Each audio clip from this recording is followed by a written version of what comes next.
Hello and welcome everybody. Thanks so much for joining us. Good to see ya.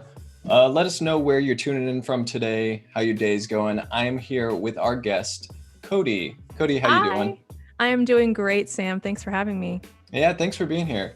Before we get started, let's take a look at the schedule. We got a full lineup coming on up after us today, so definitely stick around and check that out. So after our stream, we're going to have the Illustrator Daily Creative Challenge with Paul. We have a video editing afterwards with Vashi, the XD Daily Creative Challenge with Andrea, and Design in the Dark with Andrew and Jennifer after that. So definitely stick around. We'll have a lot more coming up afterwards. Good to see everyone in the chat, by the way. A lot of familiar faces. We got Ferry, Steve, Anthony, Rob, good to see you. Jennifer, Voodoo Val, of course. Val, how you doing? Antonia, Ariana, man, we got a lot of people. Mallory, good to see everyone. Welcome on in. So, hi guys. Like I said, we're here with Codi. Codi, for those of people in chat who do not know you, tell us a little bit about yourself and what you'll be working on today. Sure. I'm a freelance illustrator. I do a lot of kind of children's style illustrations, if you will. I have a very kind of innocent style, and I draw a lot of little animal characters and things like that. As you can see in the background, this is one of my illustrations, and I'm also a mod in Adobe Live, as a matter of fact. So yeah, if we can show my Instagram, actually, I can show off a few of my pieces. Yep. So here's my Instagram, and so I have just like, I use a lot of like earth tones, and I try to convey a sense of warmth and coziness with my work a lot of the time. So I have a lot of little bear characters, and we'll be doing some animal characters today and tomorrow, actually. And also, speaking of today's project, we have a file to give out to you guys. It will be a coloring book page of the projects that we're working on today and tomorrow. So if you guys are interested in that, we should be able to have a link for you in chat or something, I think. Very cool. Yeah, we were just talking before the stream that the color palette in Codi's work is very like fall themed, so it feels very appropriately seasonal right now. And I also stream on my own Behance channel a few times a week, so you guys can check out my previous streams on my Behance if you're interested. Yeah, if anyone in chat hasn't seen it, she streams very frequently, so you can catch her all the time if you'd like. And I saw the other day that you were doing the Autumnal Harvest Drawtober. Is that like your own? Oh yeah. That you're making up?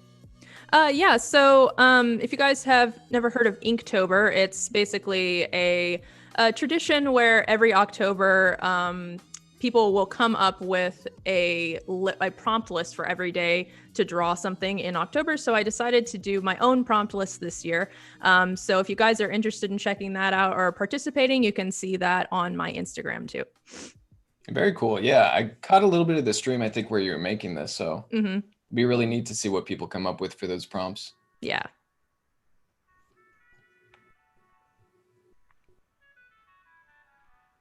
All right. So this is the project that we're going to be working on today. It's a little band of some animal characters. This actually, funny enough, this character right here, Frederick Fox, he's a recurring character of mine. He was the one that was in the background behind us just a little bit ago. And then we have some other little characters. During my stream on my personal channel, when I was doing the sketch for this, one of my viewers, Clever, I think she's in chat right now actually, she named this band the Baritones, which I thought was very clever. But so I'm going to basically be spending this time just going through my coloring process. Let's lower the opacity of the sketch here. And so lately, I have pretty much only been using one brush for coloring, and I haven't actually been doing very much shading either. I used to do a lot of different rendering styles, but I've kind of tried to refine my style a little bit more over time, especially over the last year. And so lately, I've only been using Kyle Webster's Conte crayon brush. It's like a little bit of a just like a crayon texture, and I like it because it kind of makes it feel a little bit more innocent in the sense that it kind of looks like it was drawn by a kid. So yeah, just loving those textures. Nice. Do you use a different brush for drawing than you do for painting? Yes, the sketch brush that I use is called Happy HB, and that's by Kyle Webster as well. And both of these crayons can be, both of these brushes can be found in the mega pack, I believe. Oh, awesome. I'm gonna have to Yeah. try that out because I always like a good sketch brush, but I don't think I've tried that one. Yeah, the Happy HB is one of my favorites. I used to use a different one, but after Kyle started having his brushes be available through a Photoshop subscription, he got rid of that sketch brush when he transferred his files over. So I had to find a different sketch brush, but I love this one even more. So it worked out. Nice. So you said you use one brush for painting. So is it just pretty much two brushes overall, one for painting, one for drawing? Yep. Nice. Yeah. And so I just usually will color in each shape on its own layer. And I will have one color, like usually I'll keep a single color to a single layer. And then I'll keep all of my colors pretty flat. And then I'll go back and add just like some detail lines with the crayon brush as well.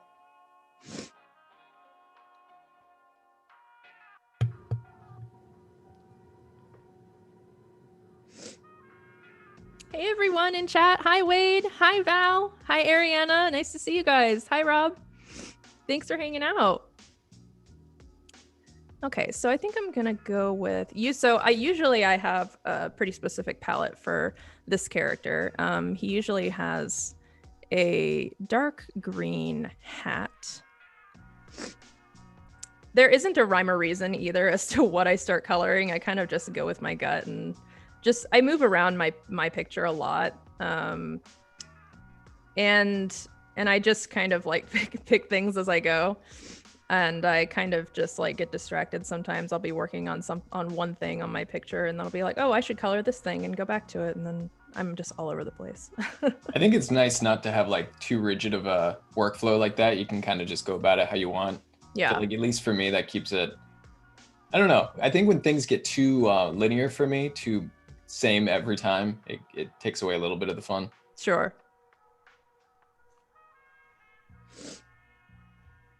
Steve says it's a mod fest up in here. I know, right? Auto mods roll out. Yep, we got all the mods. We got Cody, Sam, Wade, Voodoo Val, all of them right here. Rob, of course, too.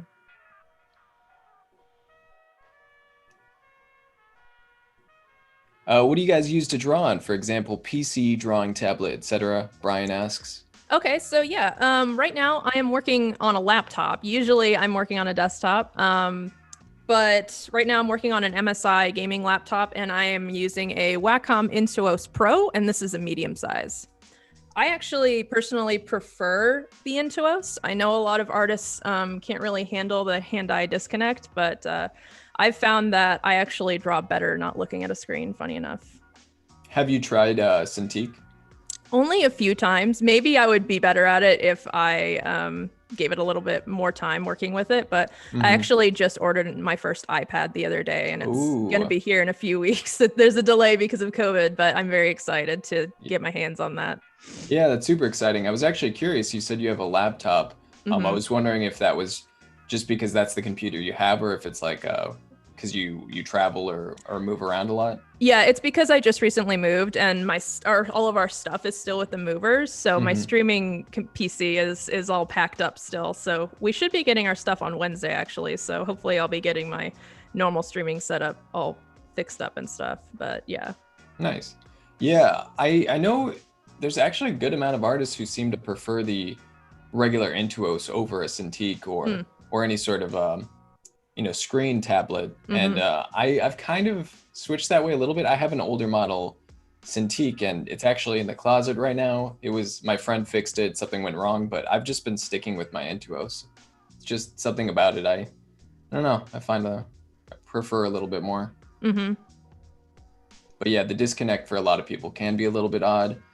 But I think for most people, it's like once you kind of get used to it and give it enough time, it feels pretty natural. Yeah, it definitely took me a while when I first got into digital art. It took me a while to get used to it. I actually didn't start out in Photoshop when I got into digital art. I started out in Paint Tool Sci, and then I went to Photoshop. But I really, I actually really started understanding digital painting after I found Kyle Webster's brushes. I've been using his brushes for probably like 8 years now after I just randomly saw a post. Somebody posted of his brushes. I didn't know who he was at the time, but I thought they looked like nice brushes and I've been using them ever since. Oh, wow. Yeah. Yeah, that's really cool. And ever since then, I've just been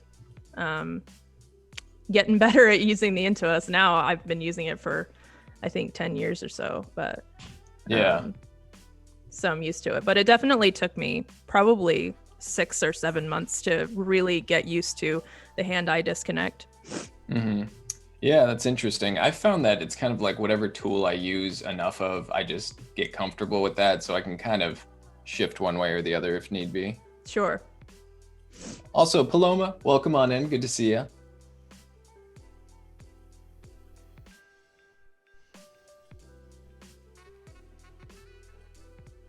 I really like the bear in the middle with the harmonica. The harmonica. I thought it would be funny to have a really big bear with a tiny harmonica. I love how you get such a variation in your shapes with the character. They all contrast each other really well, and as a group, it's a lot of fun. Thank you. It was my husband's idea to do the goose with the really long legs. I love how it fits like the instrument that it's using. He said he thought it would be funny to have him play a string instrument since he's got feathers, so it would be difficult. It's just like all very muted sounding. Yeah.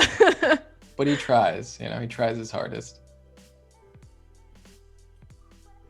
I like how you have reoccurring characters too. Do you have more than the fox, or is that just kind of one you've had over time? I haven't really had a ton of actual reoccurring characters where I draw the character the same exact way, but I do have specific ways that I draw a certain animal. Like bears, I always do a muzzle shape, like kind of like a rounded triangle shape with a lighter color. And like with the mice, I kind of figured out how I wanted to draw mice like last Inktober actually, like with this triangular shaped head and just like perfectly circular ears. But I haven't had another recurring character besides the fox. But I really would like to start getting more characters. I do have some more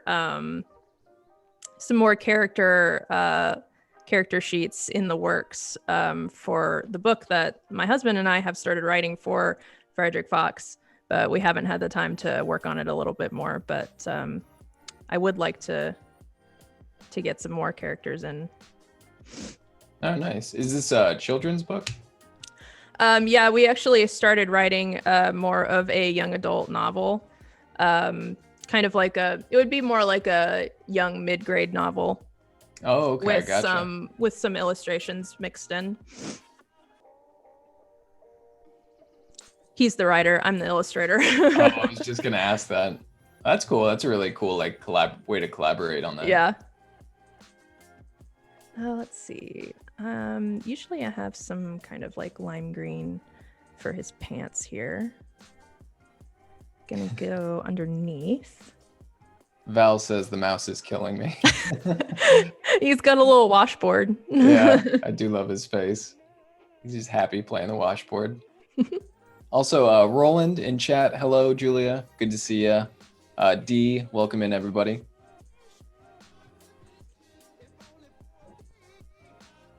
So you said you just kind of figured out, I think it was the last year, how you wanted to draw mice. When you're coming up with these, the way you draw these animals or stylistic choices, are these like conscious things you're trying to define? Like, how do I draw a mouse, or how do I draw a bear, or is it just kind of happen? Oh, it's definitely all intentional. I definitely will study other artists on, like for instance, on Instagram, to gain inspiration. And then I'll notice how an artist will use different shapes and try to simplify those shapes in my own way and kind of turn it into my own style, because you don't really want to copy someone else's style, but you want to take little bits and pieces that you like about someone's style and then kind of turn it into your own style. So I will study how other artists use simple shapes to make a character. And then over time, it's definitely not something that just happens overnight. It's a long extended period of time where I'm kind of refining the shape and trying to figure out how I want to draw. Like for instance, with the mice, I went through all kinds of iterations of different mouse shapes before I figured out how I wanted to draw, like the head, for instance. Like I would used to draw them very round, or I tried doing like a very like angled nose, but I really like the triangular face the best. Yeah, it's a nice shape. I think it works really well. And it's interesting because it makes sense with your style. Really like honing in on that shape you want for something would be such a stylistic choice. Because even for me, I kind of have a more painted or realistic style, but I find that it all comes down to simplification. So even if I'm doing something that's supposed to be really realistic, when I'm approaching it initially, it's all about, just those big shapes. So yeah, absolutely. Yeah. It can be really difficult, and it takes a lot of brain power and critical thinking to try to refine those shapes. And the more you're able to refine it, the more your artwork will stand out from the crowd too. Yeah, it's a good point. That's a big part of personal style. Okay, I'm gonna go a little bit more muted with the screen here.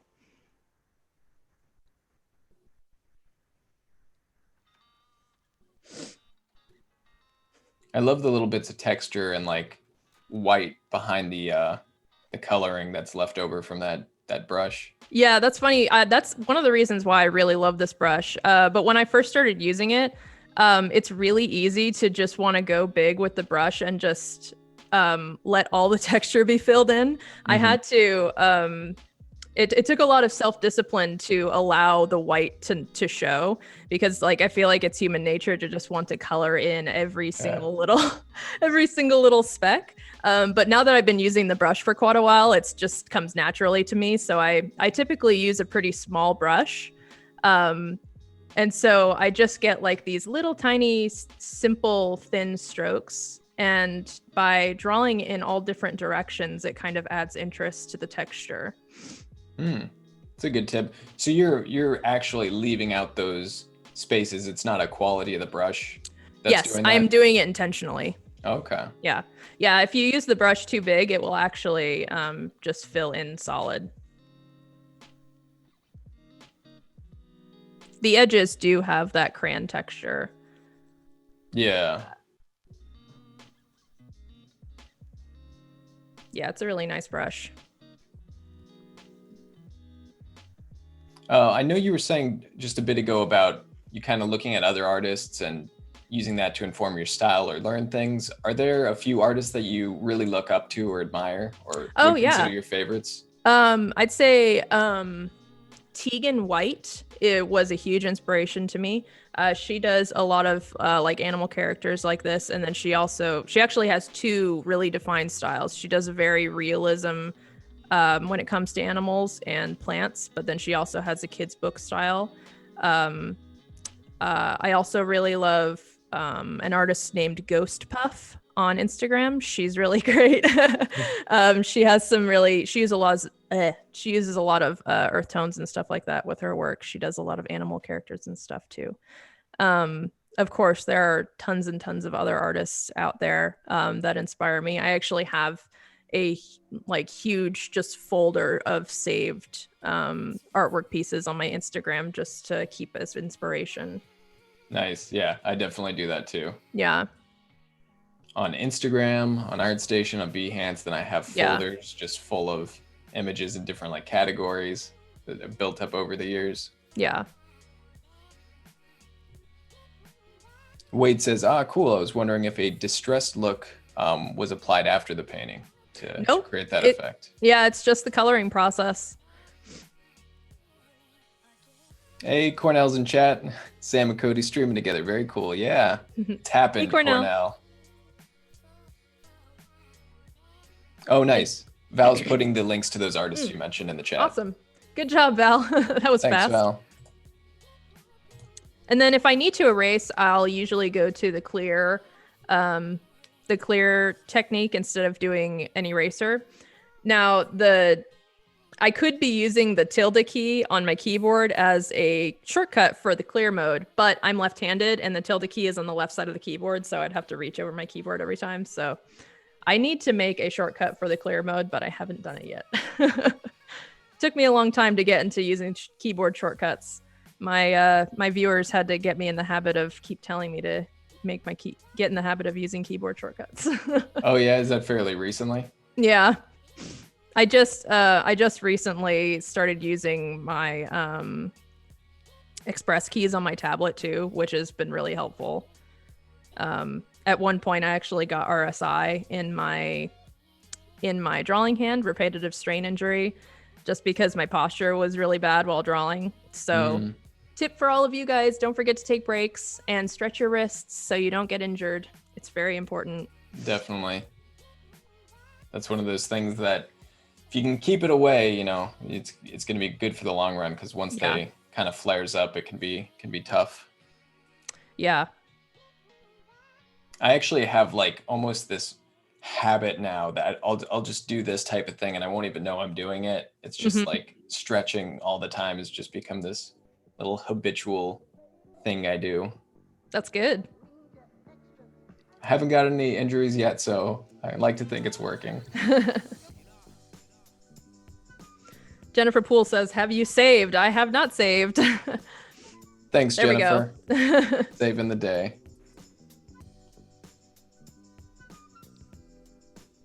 I do have a bad habit. Sometimes I'll get way too in depth on a piece and then I won't save it until I'm leaving for that first session. And I'm just like, that's not good. I should not do that.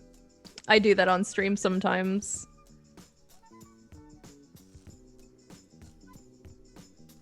So right now I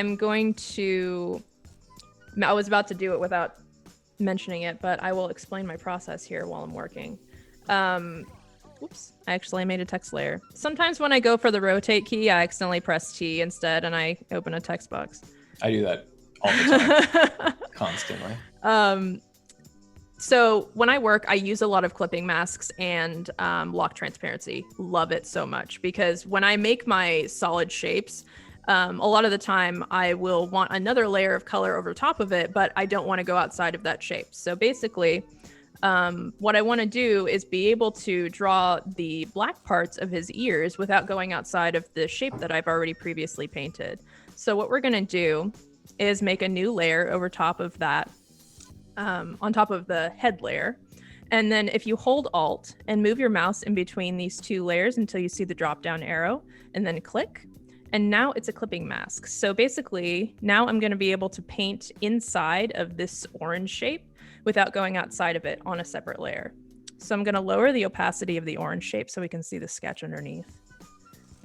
There we go. And then I'm going to go back to this clipping mask layer. And now I can just paint the inside or the black part of his ear. Like that. Do you keep these layers separate, your flat color layers, the whole process? Yes. I have a hard time committing.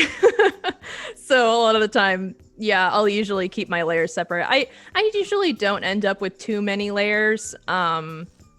Maybe like 50 at most. Okay. Yeah. It's not too crazy. I think I've seen that process when I first started doing flat colors. A lot of people have each layer separate, and I just started putting them all into one layer, so all my flats are on one single layer. But I think it's just like too many layers stresses me out or something. Like it seems like I can't keep track, so I was just like I'll just put them all into one. But it's nice to be able to access all those things individually. Yeah, for sure. So now I'm just painting the bottom part of his face here. The little white part of his, painting on the wrong layer. Oh man, of course, as always. There we go. Up to the clipping mask layer. Make sure you go back to your clipping mask layer if you lower the opacity of your base layer. I do that all the time.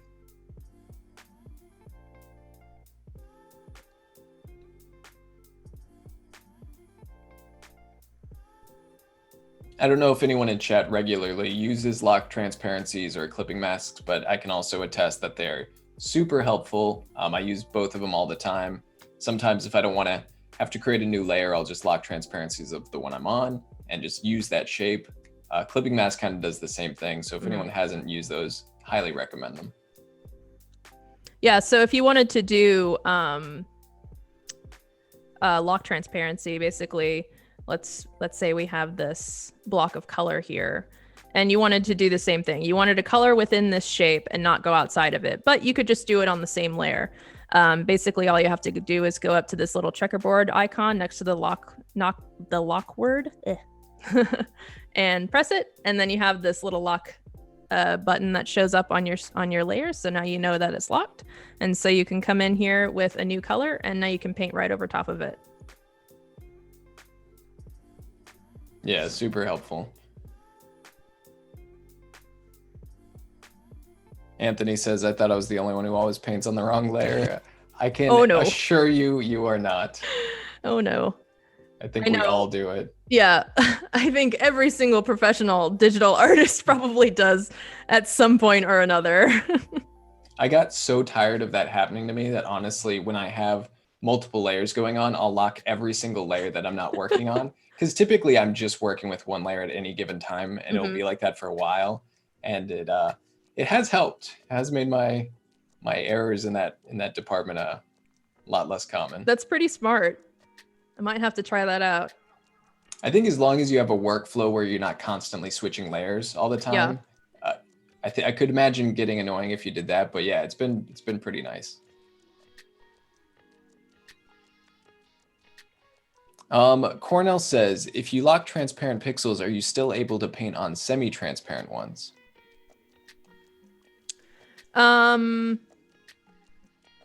What exactly, do you know exactly what he means? Maybe like if the layer opacity isn't completely full? Yeah, like I imagine if you do a brush stroke and it's not 100% opaque, and it's still a little bit transparent so you can see what's underneath it, I think it'll still tint it. It should still work.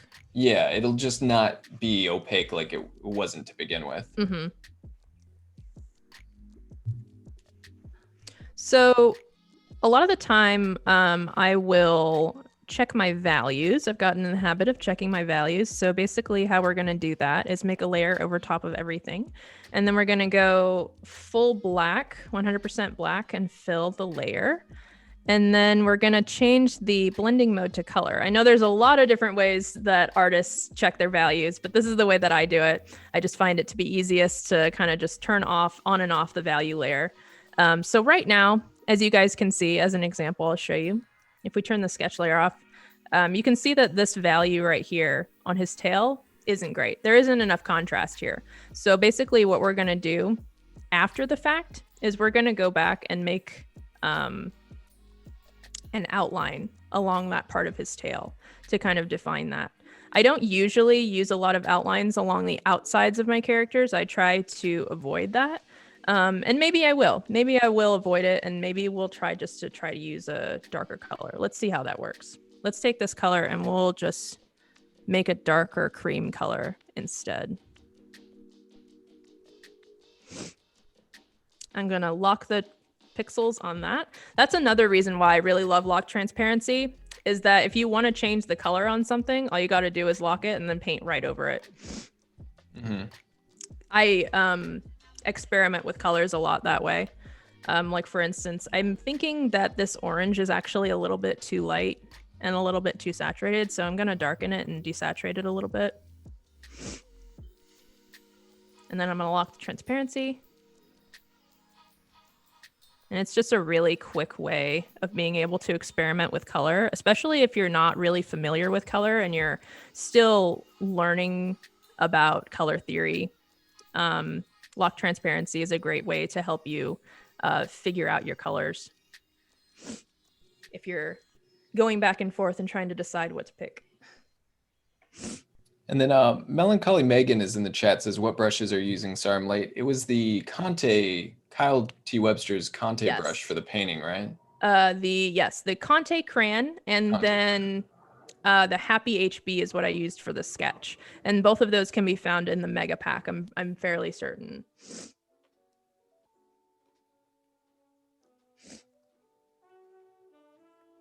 Okay, so let's see here. I think I'm going to move this over to orange. I really love working with the HSB sliders. I know a lot of artists will use the gradient. For me personally, I find just using the HSB sliders is really helpful. So I don't know. I just feel like I have a little bit more control over it because I can just, if I want to desaturate it a little bit, all I got to do is just move this slider down. If I want to hue shift it, just got to move this slider a little bit. So been using those HSB sliders for quite a while. Interesting. Yeah. I think it seems like some people do like that, how each section is kind of separated. Mm-hmm. So it's easier to control in that way. Jennifer says, the value trick is such a helpful thing. It's helped me so much with my latest project because I have a restrained palette. Nice. Do you feel like you focus or emphasize values or color over one or the other? Like, are you thinking more in terms of one or the other when you're approaching your work, or is it kind of even? I feel like nowadays, it's more even. I didn't used to check my values at all. Only within like the last year, I'd say I started really checking my values, and I've definitely noticed a huge improvement in the way that my colors look after starting to check my values. But the colors are really important to me too. Like, I've never been able to start in black and white and change to color. I know you do that, Sam, a lot. You start in black and white, right? I'll actually go straight color. Oh, really? Yeah. Oh, that's interesting. I think I'm on the same page as you. It's easier for me to like think about that way, or at least to get the feel and mood that I'm going for. Yeah. I was never able to start in black and white. I've tried, not successfully, but I do. Colors are really important to me. There's like I'm very specific about my colors. Like I was saying earlier, I just really love like muted, rich earth tones. So I always want to stick with those same colors. As you can see on this right side, this is my color palette that I use in pretty much all of my artwork. Like if you go on my Instagram and go down my feed, every single one of those pieces was used with this color palette. And it's just awesome. The palette that I've refined over time to be colors that I just personally really love and love to work with. And it also is a way to, by using the same color palette, it makes all of my work look really cohesive, like it all belongs in the same world. And that kind of makes your feed look really cohesive and your portfolio look like it all goes together. Yeah, I was just going to say that's probably a big part of why when you look at your Instagram, it looks so stylistically cohesive. Makes sense if the same palette's being used. Yeah, that's all intentional. Do you use the colors pretty much straight out of the palette every time, or do you still tweak them pretty often and if you want something darker, lighter? It kind of depends on the piece. Sometimes I'll use the colors straight out, but as you can see, even with this one, I'm kind of editing the colors a little bit. Mm. I don't know. I kind of just go. I just kind of like go with the flow with my feeling, how I feel at the time. But some pieces I'll just go straight out of the palette because I know that I like those colors. So I'll just make sure that I stick with them, even if I don't feel like it looks right. Sometimes I'll stick with it, and then later once I finish the piece, I'll be like, okay, yeah, I should have stuck with those colors. Oh, cool. Yeah. I mean, that makes sense. It kind of gives you, like, you're still starting from the same palette, but you can always tweak them a little bit. Yeah. Gives you a little bit of more flexibility while keeping the same look. Yeah. Yeah. For instance, like if I need a different value of the same color, I'll be able to just edit it and tweak it a little bit just so it works with that piece. Okay. I think what I need to do is make the background a little lighter. Beforehand, I had used a cream color that was a little bit darker than what I normally use, so.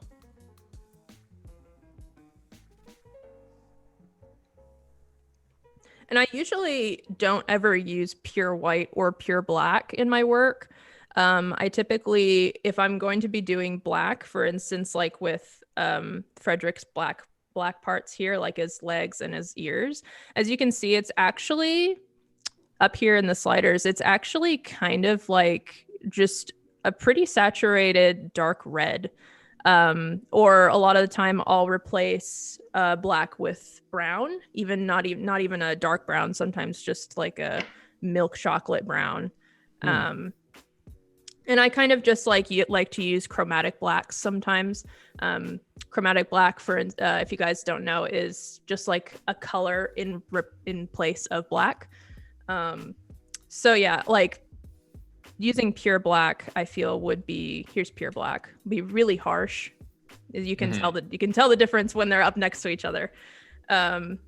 So yeah, I usually try to stick with kind of a more lighter, more saturated color.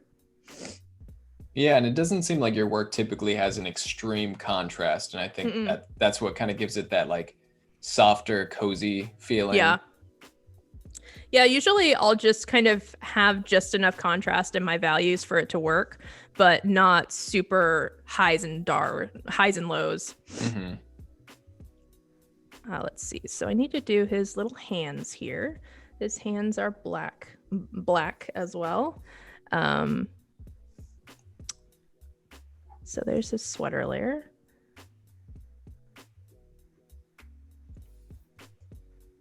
Oh, and just a quick reminder to everyone, we will be doing an artist spotlight today in just under an hour or so. If anyone's interested in being featured or you know someone that you think would be good for that, feel free to check the artist spotlight tab above the chat there and it'll have more info for you. And sometimes, so we did talk about the Conte crayon brush, but sometimes, every once in a while, I will use some of Kyle Webster's watercolor brushes too. His brushes are really great. This Natural Edge Painter is one of my favorites. And so I think we're going to be using the watercolor brush on the bush here. Sometimes I'll do a watercolor technique.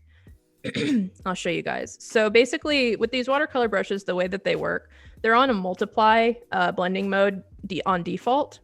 So basically if you make a shape, as you can see, it kind of like blends out really naturally. But then if you lift up your brush and then put it back down, it's going to make another layer because it's on multiply. So you can see the different layers underneath. So if you want to make one full layer of paint, you can't lift up your brush. It's kind of like immediately drying your paint and then making a new layer. So basically, if we want to do this bush, I'm going to keep my pen down the whole time. And then going to go right over his foot like that. Just kind of making it like a little transparent and giving it a little bit of depth that way. And then I'm going to pick it up and then do it again. That's super cool. I like how the edges of the brush strokes seem to have a little bit more of that pigment kind of effect, like watercolor. Yeah, it's really interesting because like as you put it down, like of course it reacts to like pen pressure and stuff, but you can see like these different spots up here that have different variation in the color. It's pretty cool. And then as you move your brush over it, it kind of blends out. Yeah, that's great. Did you say this was part of the mega pack as well? This one is in his watercolor brush pack. Oh, okay. Yeah, Watercolor Natural brush. Edge Painter. I think this is Natural Edge Painter 1. I think there's like 4 different versions and they just kind of all blend a little bit differently. Very nice. Do you tend to use different brushes for your background versus the characters? Or do you just like to use this whenever you feel like it, really? Yeah, I kind of just use the watercolor brush whenever I feel like it's necessary. Lately, I've just been doing foliage with the watercolor brushes, actually. So that's just happens to be that we have foliage in this image, so I wanted to do the watercolor. But sometimes, every once in a while, when I want to add shading, for instance, I'll use this watercolor brush and I'll come in here and I'll add a little bit of depth. Maybe like I'll add like sometimes a little drop shadow or something like this. Just really lightly. But most of the time in my recent artwork, I haven't been adding much shading. Do you find that one part of the process of your work is the most lengthy? So for me, the lines don't tend to take too long, but the painting, especially if I'm going really rendered, can take ages. Do you feel like one stage takes longer for you?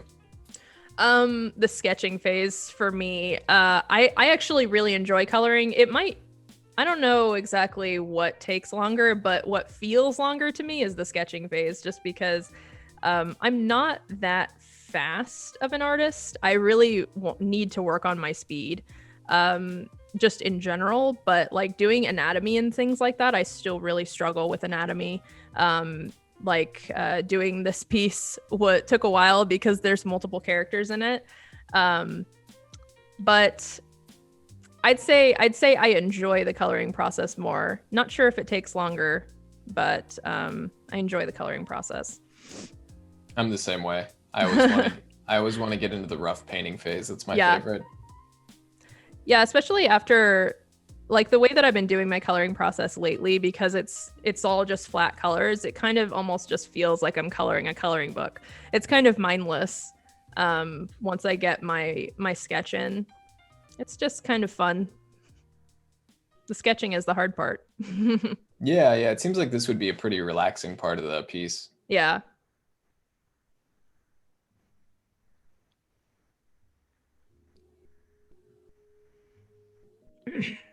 I thought it was interesting you said you like to do straight color because, I mean, way in the past, I did grayscale the color first, but it's been a long time that I've been going straight color. I think once I got a little bit more confident with color and like doing colors and values at the same time, but I always do it with characters, straight color. And recently I'm trying a bigger illustration, and that was something that was kind of out of my comfort zone. I wasn't sure exactly how to approach it. I was doing grayscale for the composition and everything, but I found same thing, just going straight in with color, kind of reproducing the original sketch with color. I like it a lot because I feel like the color palette on your piece is it defines so much of the feeling of the piece. And that's personally why I like approaching color directly, just because I feel like you can really focus on the mood and the atmosphere and whatever you're trying to convey kind of emotionally like that. I feel like mood is such a big thing for me, but personally that's why I like going straight into color. I feel like absolutely. Color is so important for mood, and that's exactly why for me it's easier to just stick with my color palette, because I know that I'm going to achieve that warm, comfy mood with these colors because I've been successful with it in the past. So I really love just the warm earth tones. It helps convey the innocence of my work. And yeah, just adding all the different textures too is really important for me. I used to, back when we streamed on Twitch, back in those days, I used some of Kyle Webster's chalk brushes. And I did a lot more rendering back then. But as I've refined my style over time, it's just kind of become more simplistic and more simplistic. So I don't know, maybe now that I've kind of simplified my style, my coloring process has gotten faster. But yeah, color is really, really important. That piece, funny enough, that other Frederick Fox piece that was behind our webcams, I actually did that on an Adobe Live on Twitch back in 2015. Way back in the Twitch Adobe days. Yep. Yeah, it's cool how even just looking at your color palette off to the side in Photoshop, like just that box right there looks very cohesive, and like you can tell it's like a designed color palette. Yeah, I tried to put them all in color order too, because if they were just randomly placed in in the color swatch box, that would have bugged me. Oh yeah, that's a good point. Kind of like warms to cools almost. Yeah, I don't work with a ton of cool colors, but sometimes I'll throw in a cool color just for like balance, like if it needs it. But a lot of the time I'm working with warm colors. As you can see, like 3/4 of this is kind of warm tones. Even the greens are more on the warm side. Yeah, and it's really cool, like just how much you control your saturation too. I know when people are picking things like that red scarf, it's so easy to want to go ultra saturated, but you have it like even that little kind of golden moon, it's not, you know, some bright neon yellow. They're kind of subdued, and I think that really makes this work, you know, stand out in that way. Yeah, for instance, like I have a pretty bright yellow color on this palette, but I don't use it too often, and only in certain instances. Like for instance, if I were to paint a yellow raincoat or something, I might choose, depending on what animal I put that raincoat on or character I put it on, I might choose either or, but it also just kind of depends on the mood, going back to color being important for mood. Like if I were to do like a more subdued fall scene, I'd probably choose a golden color. But if I were to do like a really bright, fun summer scene, I might choose the bright yellow color.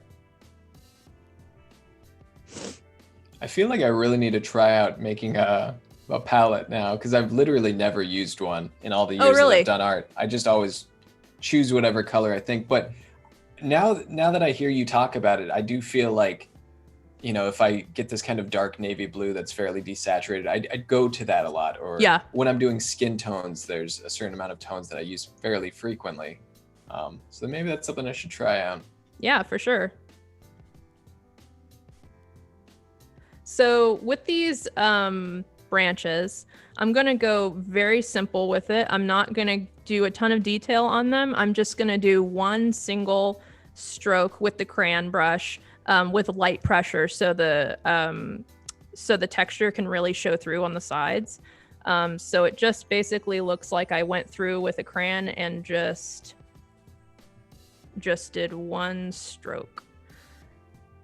And I feel like the more texture there is, the more character gets added to the piece. Like, let's take away the sketch here and see what it looks like.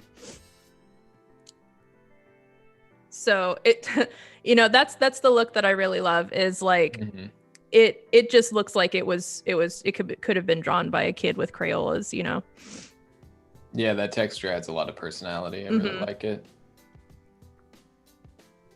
You're starting to use texture brushes now, huh, Sam? You didn't used to use a lot of texture brushes. I remember that back on Twitch. You used to always say you only wanted to use, I think it was hard round. Yeah. It's funny that you remember that, because it's very true. I don't know exactly. I'm going to ballpark like the first 7 years of me painting digitally, I just used hard and soft round standard brushes. That's impressive. I think the past couple years, I've been using some texture brushes, and I think I did have a bit of a shift towards a more slightly realistic style, a little less stylized. And I think those brushes facilitated that, you know, style transition a little bit. So yeah, but still only a couple. It was always only a couple brushes, and even now it's like 4 at the most. Yeah. More like 3 really. Yeah, I kind of switch around. Like for a while last year, or maybe I think it was like 2018 or 19, yeah. I was using pretty much only Kyle Webster's watercolor brushes. I would start out with a solid flat color like I'm doing right now, but then I would shade everything with the watercolor brush. But now I've just gotten all the way to only flat colors. So I kind of like after a while or a year or so, I'll get tired of doing a certain texture, and then I'll like try to find a new texture brush to kind of like reinvigorate my artwork. I'm just like always trying to find new ways to do my work, to try to revamp it or anything like that. That's awesome. Yeah, I think that's a really fun thing, is always like your style is always kind of evolving, and as long as you have kind of a goal in what you're in mind for what you're trying to do, or what you're trying to get better at in your work, it's like your style will naturally kind of evolve. So yeah, it's nice to be able to pick those things up. But it's always great if you can find a few brushes that really connect with you, and then you can try out other ones here and there, and maybe over time you'll find one that kind of adds to that list. For sure. I had always admired artists that knew so much about color that they could do only flat colors. So I actually feel pretty good about myself right now that I finally like got to that place with my work. I didn't used to be there at all, but I think it really helped once I started checking my values, because being able to have that good contrast with your colors is really important when you're doing only flat colors, because like if you don't have enough contrast with certain colors, you could just add in some dark shading and then you'll add that contrast in. But when you're only working with flat colors, you really have to check your values pretty often to make sure you have that contrast. I even could make, I might even make his hat and his scarf just a little bit darker, just to add that contrast in. Like let's actually desaturate his scarf and darken it a little bit more. Yeah. Now it pops a little bit more. Maybe even push it a little bit more dark. Oh yeah, for sure. There we go. Also, Jan's in the chat says, "Hey, I recognize both humans on my screen in front of me." Hey Jan, how are you doing? We got Shauna Lynn in the chat as well. Welcome on in, both of you. Hey Shauna. There we go. Darken that a little bit more. Now we check our values again. Now we have that really nice defined dark and light value between there. Yeah, that looks really nice. So I know you were saying you do more flat colors now. Did you almost, I'm not sure if you're thinking the same thing I've been thinking lately, but did you almost feel like you would try to cover up mistakes or fix a foundation that wasn't as strong as it could be with things like polish and rendering and painting? Oh yeah, absolutely. Oh yeah. That's why I said like because I felt like my knowledge wasn't enough for in terms of color theory. I felt like my colors weren't strong enough. So I would try to cover, like you said, like cover it up with rendering and try to make it look better. But when your foundation isn't strong, the rendering isn't going to fix it. You got to have a strong foundation and strong colors to begin with, and strong contrast and all of that, to have a strong finished piece. I think that's such a good piece of advice. I've found that a lot myself lately. And, for someone who does love to paint and render to some degree, I've been so much more focused, like in the very beginning, if the arrangement of basic shapes doesn't look good, the finished piece won't look good. Like if the flat colors don't look good, the finished piece won't look good. So I'm so hung up on the beginning stage to look at the shapes, the composition, and just like flat colors and value arrangement, that if it doesn't look good in like the most simplistic form, I won't continue with it until that's fixed. And that's something I've only really realized maybe the past year or two. Yeah. Definitely. So here's a good example. So for my artwork, especially since I started using the watercolor brushes and the crayon brushes, I try my best to make my artwork look as traditional as possible and not digitally rendered, like as if I were to have actually used real paints and real crayons. So the way, one of the ways that I do that is by actually drawing around all of my other shapes on my sketch. Now, digitally speaking, I could just color right over his nose and I could just make a new layer over top of it and color it. But the reason that I don't do that is so I can add in the texture that way.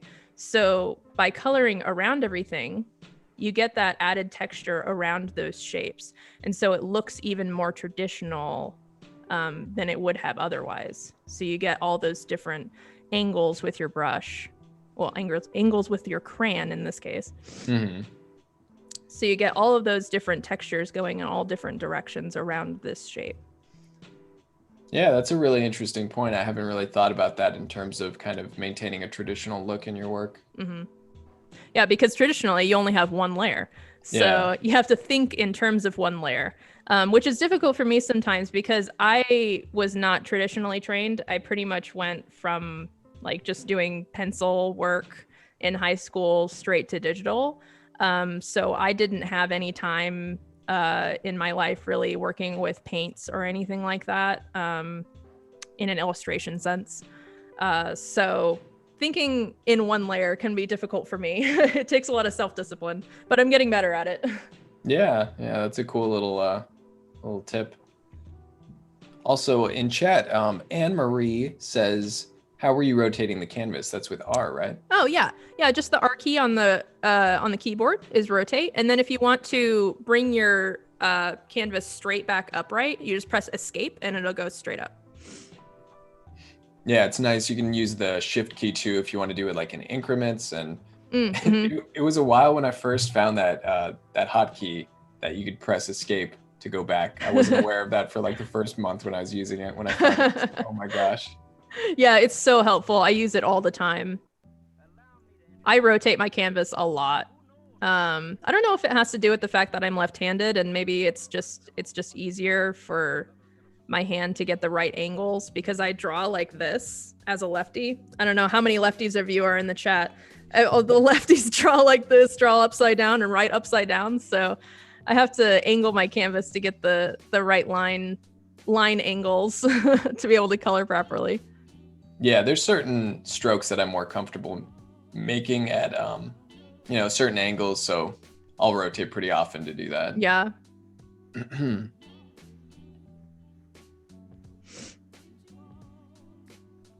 What color, chat, do you think I should make the bear's overalls? I'm gonna leave that up to you guys. Also, we need some band member names besides Frederick. You gotta name the mouse, the bear, and the goose over here. The goose is a very dapper young man with a top hat and a bow tie. Names are always a tough one, but it's like for these guys, it would be, it's like you need the perfect name to represent because they each have such a unique looking personality. I usually love doing alliteration with the animal name like Frederick Fox. Yeah. I feel like it just adds some extra character having the alliteration there. Yeah, I think it's very fitting for these characters. All right, I'm saving. I hope you're proud of me, Jennifer. I'm saving. Haven't saved in a hot minute. Okay, let's do a little straw hat. So another way to keep with another Val. Yeah, I was gonna say Gustav. That's fantastic. I picture him having a German accent too. Yes. I love it. Gustav. Okay, so another way to keep with a limited palette, basically, let's say, since I used this yellow in this moon and the stars, I'm only going to use that yellow for the entire image. If I have something else yellow in the image, I'm not going to use a different yellow. I'm going to use only the same yellow. That took me a while to figure out when I was still like really new to color theory. Like I would usually kind of just like randomly pick another color and okay, I'm gonna color his hat now, but that doesn't look right. That kind of clashes with both of those colors. So it's a lot easier if you just limit yourself with the amount of colors that you use, and then that helps your image look cohesive all the way around. So gonna color his hat because it's a little straw hat. It's gonna be the same yellow as the moon and the stars. Yeah, great tip. Repetition of colors is a really good way to Yes. kind of keep that cohesive look in a piece. Yeah. Do you do that at all with design elements? Like kind of repeating certain shapes or motifs or anything like that? I usually try to stick with mostly round shapes, with the exception of like every once in a while, like you see like on Frederick's ears, they're at a point and his tail's at a point, but I mostly try to stick with round-ish shapes because round shapes are a little bit more inviting. Even when I draw fire, I usually will make the tips of the fire shapes pretty rounded because it just kind of makes it feel a little bit more homey and warm. So yeah, my shapes in that sense are pretty intentional. So although with the way that I draw bear legs or animal legs in general, I usually will stick to a very shallow triangle shape, and I usually stick with like very straight rectangles for their legs. So I try to keep those shapes consistent throughout all of my artwork. Nice. Val's still going, please name him Gustav. Bubba the bear. That's pretty good. Bubba, that's cute. I like that. We're getting a very specific color from Karebi, I think is how you say it. R232G178B117. I don't know what color that would be. That's very specific. 232. Okay, we got to do this. Now I'm curious. Yeah, it's a mystery. 178. 117. That's a pretty nice cream color, actually. I'd probably use that color. I like it. Yeah, it's kind of like a peachy cream. Yeah, it's got it almost like looks red orange in it. Yeah, it almost looks like it would come out of my palette, actually. Good choice. Clever says green jeans. Green jeans. Let's see. Ugh, my headphones are caught in my tablet cord. Let's see. Okay. So is this going to be Bubba? We can name him Bubba.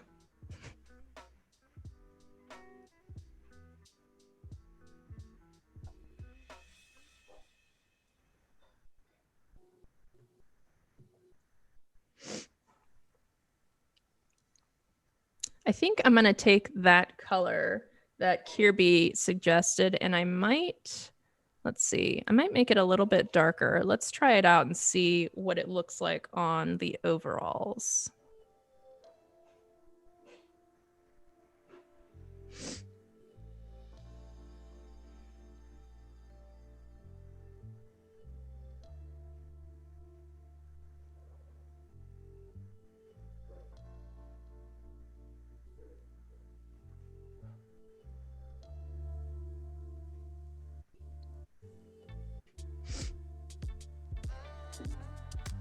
Yeah, it does fit this palette very nicely. Mm-hmm.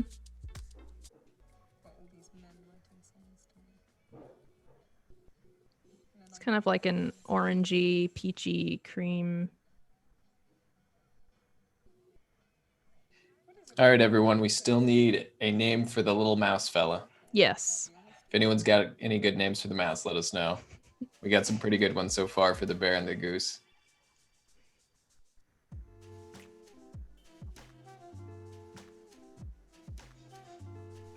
So right now, as I'm coloring in these solid colors, you won't be able to differentiate his legs. It's all just going to look like one big blob. But once I finish coloring the solid colors, I'll go back and add in some detail lines, and I'll show you that in 1 second.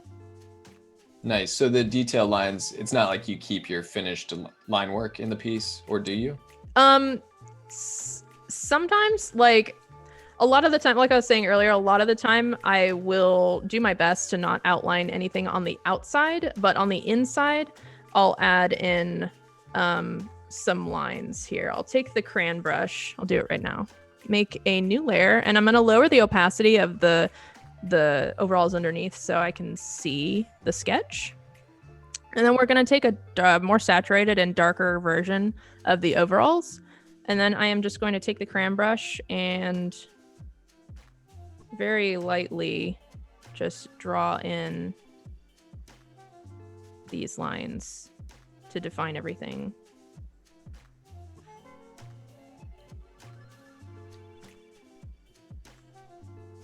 All right, we got a couple names coming in here. We got Martin, Martin. Jerry. Martin the mouse. That's cute. Martin's Jerry. pretty good. Misty, I think call the mouse Sue. And then Steve's got Cheesy McScratchy, which sounds like a DJ name to me. Tenet says Jan. Pepperjack, Colby. Pepperjack, that's cute. Colby. Yeah, those are good. I want you to choose, Sam. Okay, Martin's pretty nice. I like that, but then those cheese names are pretty classic. Let's see. I gotta look at them. And Martin, I think it works. Pepperjack. I like Pepperjack because I could picture Pepperjack being like, you know, someone who plays the washboard in this band. They're just like Pepperjack's a whiz on the washboard. Absolutely. But at the same time, Colby works pretty well too. It's a hard choice, huh? I think Pepperjack, if we want to go pretty crazy with it, like a rock star name. But Colby, if we want just this little, you know, sweet mouse who plays the washboard, Colby is pretty good. You want Colby? Let's go with Colby. I like that. It's very cute.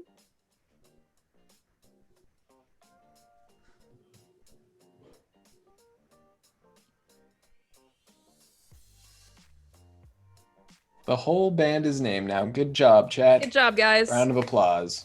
Proud of you.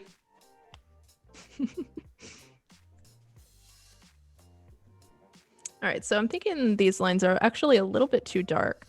I'm going to grab the overall color. Again, I'm going to saturate it and darken it just a little bit less than I did before. And I'm going to lock the transparency on the line layers so I can change that without going outside of the shapes that I already painted, just so you can edit the color. Let's see, I'm going to hue shift it over to red just a little bit. Kind of bring out that reddish pink in the overall color. And let's see, what color should we make his shirt? What is going to go good with this color? We could do, it's probably going to be best to do like a bright color but not super dark, because we don't want it to be too dark, because then we're not going to have enough contrast against the brown on the bear. Let's see, I could do, let's try the gold color actually.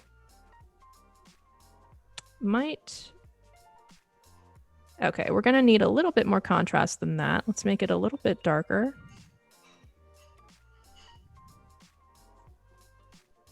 So I know you said you don't always use cool colors, or you don't use a lot of them in your work.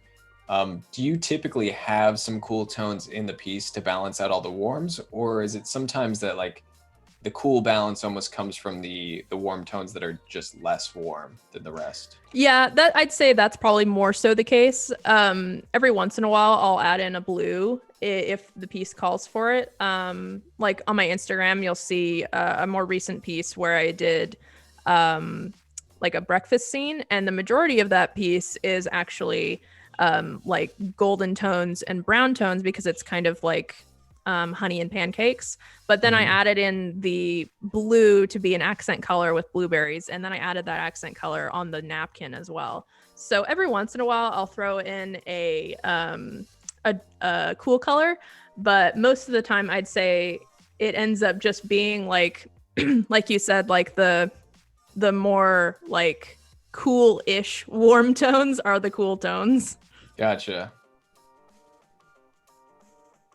Yeah, and I think that's probably a pretty iconic part of your look too, because I know for me, I'm always like this sort of bluish orange kind of thing is something I do all the time. And yeah, I think, you know, since your stuff just has so much warmth to it, that definitely stands out. You know, it's funny because I've actually tried really hard to do like more of a temperature change, because I really admire artists that can do that. Like you do it very well, like having your warms be really orange and having your cools, like your shadows, be really cool colored and blue toned. But I'm just never been successful with it with my work. And I've tried over and over again, but I haven't been Haven't been successful yet. Maybe one day. But for now, I'm just gonna stick to what works for me, you know? Yeah, and I think a lot of times it just depends on the look you're going for, kind of Yeah. the aesthetic, and even style. I think, flat color and versus like painted really just depends. Yeah. I think for me, I just love those scenes in nature, like when I've been backpacking before and the sun's setting or rising and it's hitting a peak and it's just like this crazy warmth hitting the mountain. Oh And yeah. everything in shadow looks like blue by comparison. I think stuff like that has always just been super cool to me. Mm-hmm. So it's naturally been something I sometimes try to replicate. If we go to my Instagram for a second, actually, so one piece I feel like I actually was decently successful with the warm tones and the cool tones is I painted Mount Rainier Oh, a nice. while back, and this was probably my best example of warm to cool. Um, it was kind of like a morning, I guess the image that I was using was like morning sunlight. It's really hard painting snow. I will Yeah. tell you that. Um the snow, it's so funny because like we know snow as white. In our minds, snow is white, but when you go to paint snow, it is not white. It Hmm. is either yellow toned, it can be blue toned, depending on the lighting. Yeah, anything white is kind of like that, right? Like I've definitely had some trickiness with snow and like white shirts and that kind of thing Hmm. because it's like depending on the lighting scenario, are the shadows more blues or are they more like these yellows? And it can go either way. Yeah. But yeah, that was cool. Even in that mountain painting, you could see like it's much more realistically painted, but it was essentially one tone for the shadows and like one tone for the areas of snow that's getting Yeah. light. And it's like those two values can do so much. Oh yeah, definitely. I also used to struggle a lot with allowing there to be a differentiation, like a clear differentiation between dark and light. I used to just want to blend everything out. Yeah. Um, I don't know what it is, but it was just like a natural instinct for me to want to blend everything. But I've gotten better about not doing that because you really want that nice crisp contrast. It makes a huge difference. Hmm. Yeah, and I think that's pretty common. I wonder if it almost comes from like when people are first drawing with pencil and paper and everyone wants to smudge to get those like Yeah. cool blends. It was the same for me. Like earlier on in painting, I always just wanted like everything to be perfectly blended, and I probably used the soft brush way more than I should have. But nowadays, I'm like perfectly happy to say let's do a portrait with just chunky hard edge brush strokes making up the whole thing. It's a Oh lot of yeah. fun to try to represent something simply and graphically. I think is a big challenge. Yeah. Zebra in chat, hello, hello. Ink One, what's going on, Ink One? Hey Ink, how are you? Good to see you. Another talking about the OG Twitch Adobe days. Mm-hmm. Ink was there back then as well.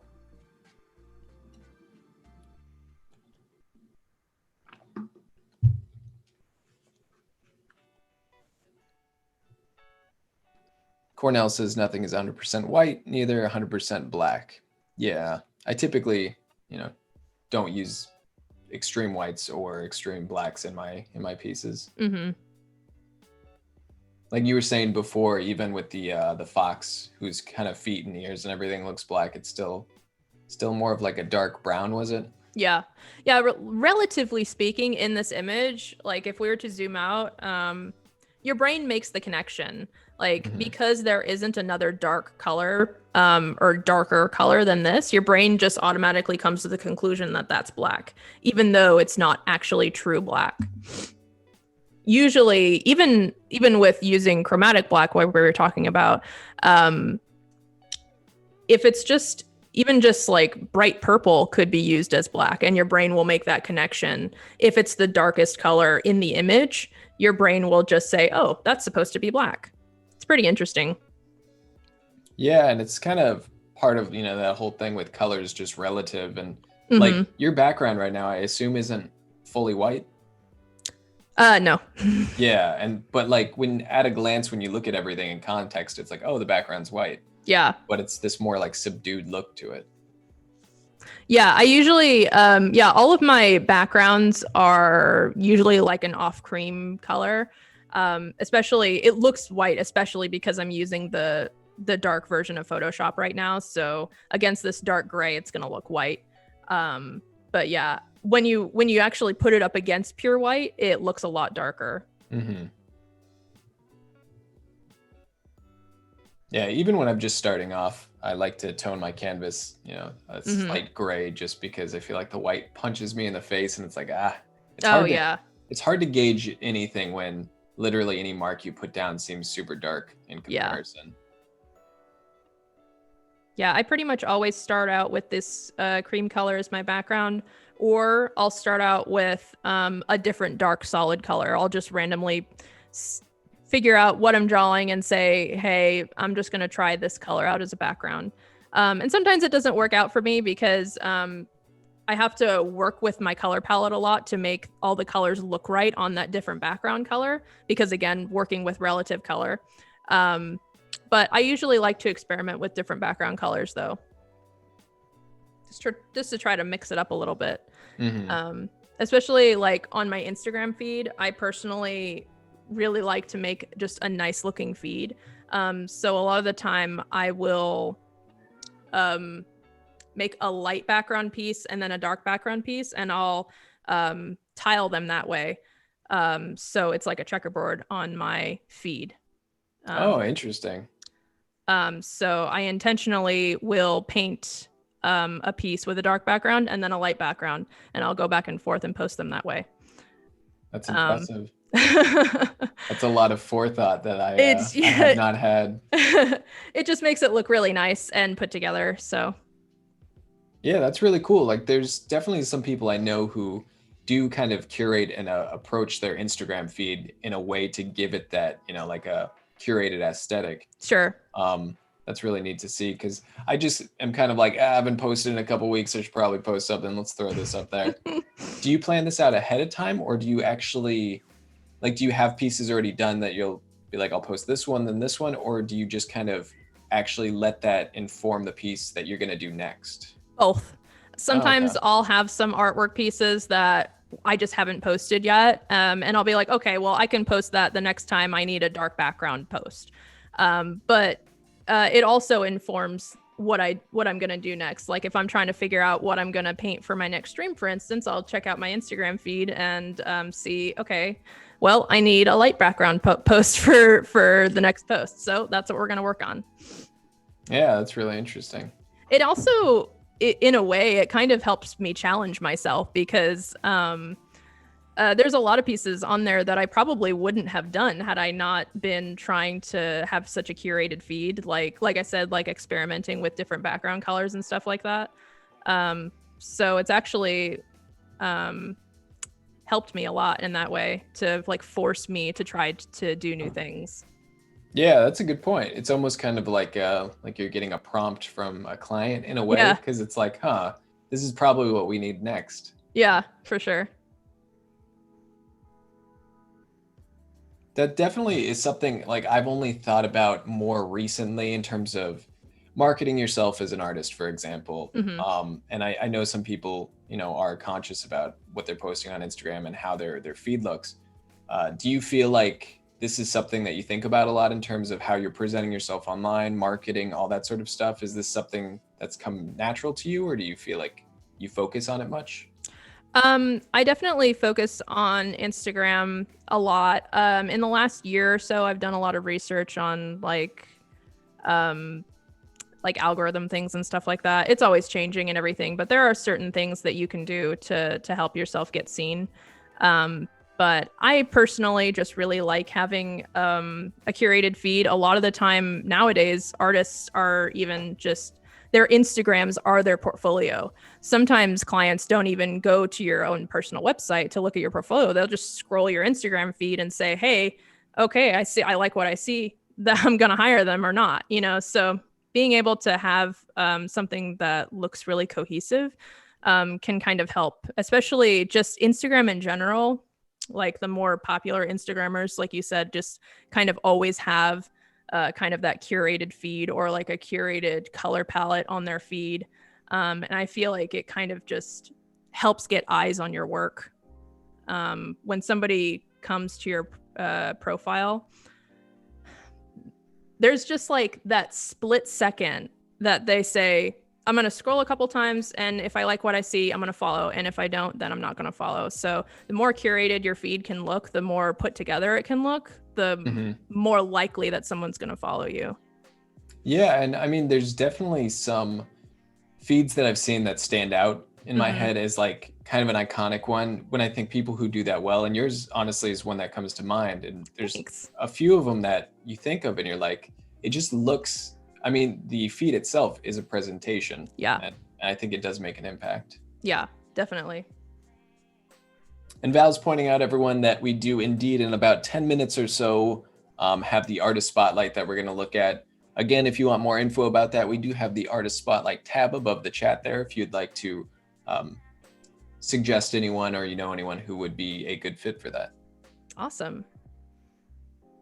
So in terms of the whole thing with Instagram, social media, do you feel like you have any tips for Chad or anyone who like any things that you've learned that stood out to you? Sure. Gosh, Instagram is such a beast in itself. Like, I don't even know where to begin. Hashtags, for instance. Hashtags are a great way to be able to be seen. And being very specific with your hashtags can help a lot.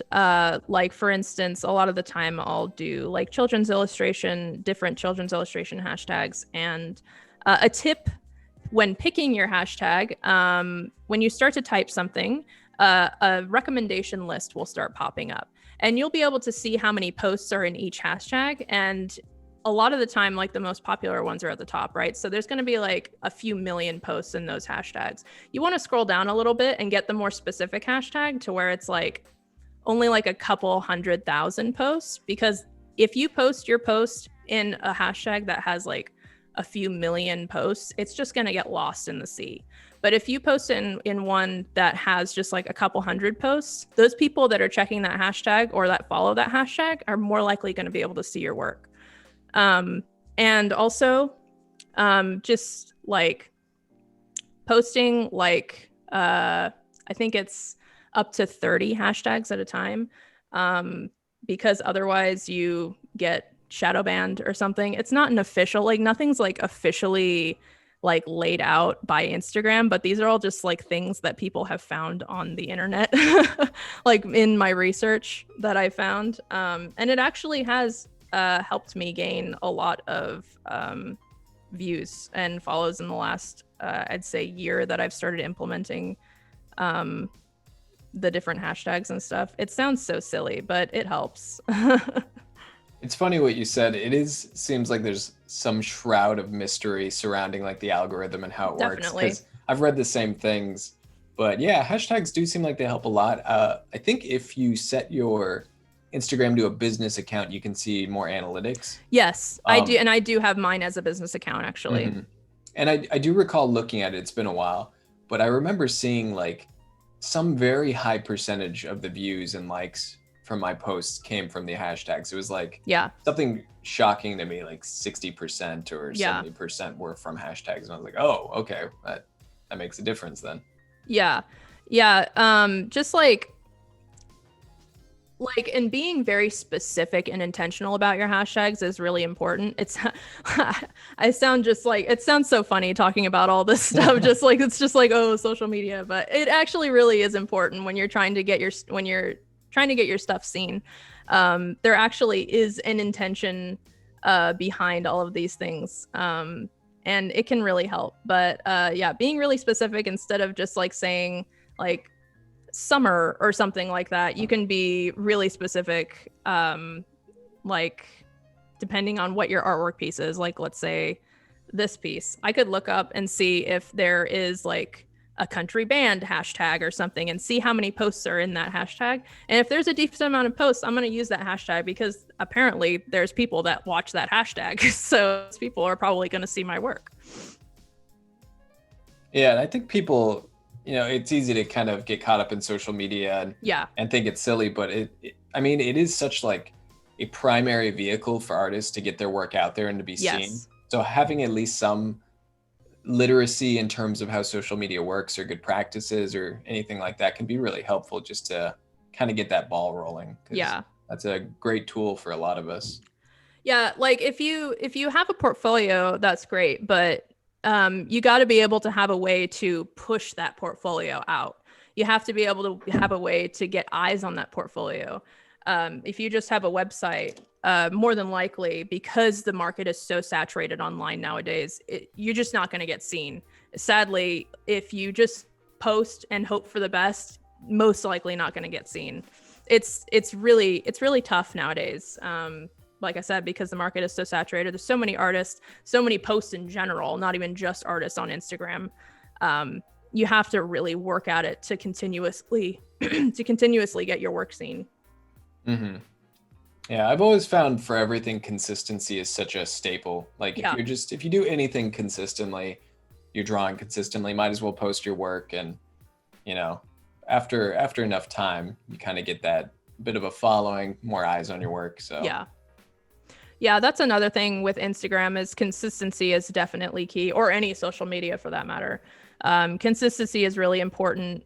Even the time of day that you post is really important. Some people get more views at certain times of the day than other people. You have to think about also when you're posting, not only in your time zone, but the time zone on the other side of the world too.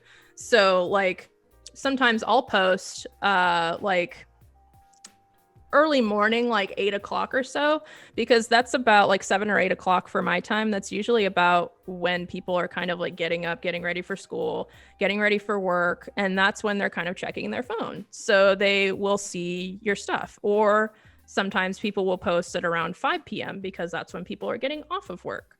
Or like around noon because that's lunch break, you know? So just like being intentional about when you post can help a lot too.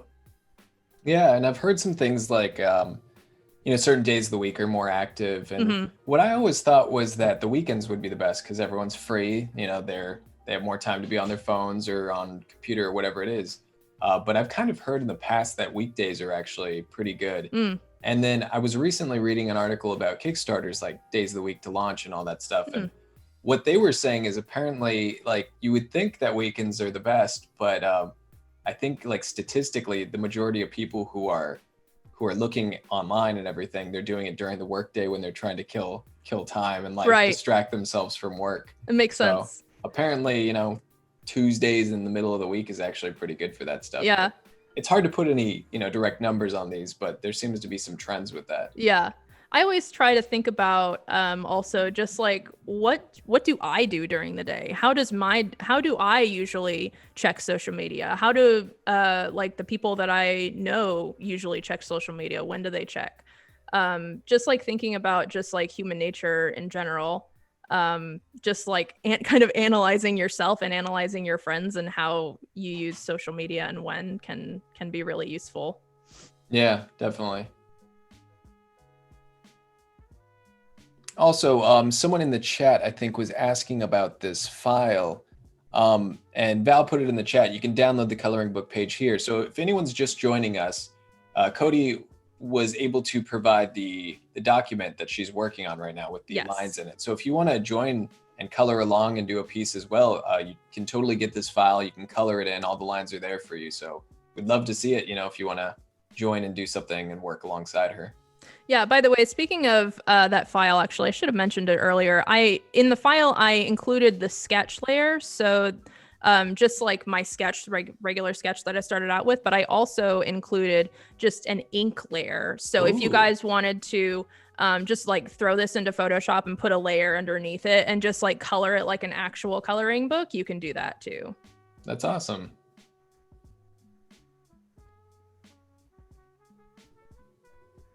Are you going to be working on this same piece tomorrow? No, we have a new piece tomorrow, and I have a new file for you guys as well. Look how prepared.